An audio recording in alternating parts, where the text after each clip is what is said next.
People assume cutting off old friends is cruel. That it's ego. That it's sudden. Psychology says something very different. In reality, most people don't leave friendships suddenly. They leave quietly, slowly, and after years of internal debate.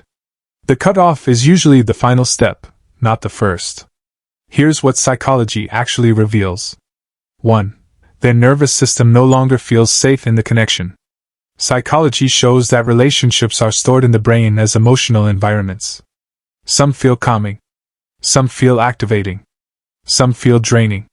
When someone grows, their nervous system recalibrates. Old friends may unconsciously trigger stress, guilt, self-doubt, or old coping patterns. Not because those friends are bad, but because the body remembers who you had to be to survive back then. Distance becomes regulation, not rejection. 2. They realize familiarity isn't the same as alignment. Humans confuse history with compatibility.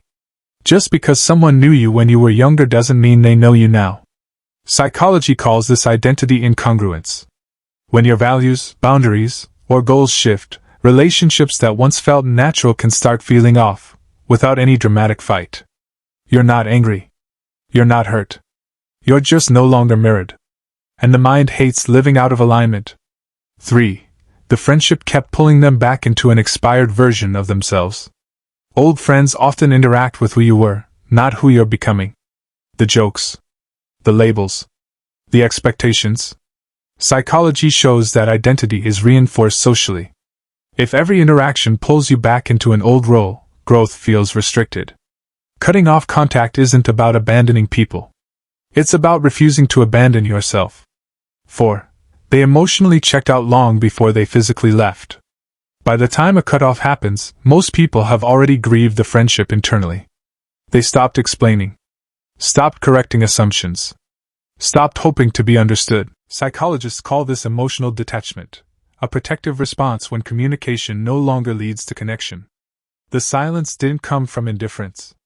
It came from exhaustion. 5. The emotional exchange became unbalanced. Healthy friendships are reciprocal, not perfectly equal, but mutually nourishing. When one person consistently gives understanding, patience, or flexibility while the other stays static, the brain starts labeling the relationship as emotional labor. Once a bond is coded as work instead of support, distance feels like relief. That's not selfishness. That's self-preservation.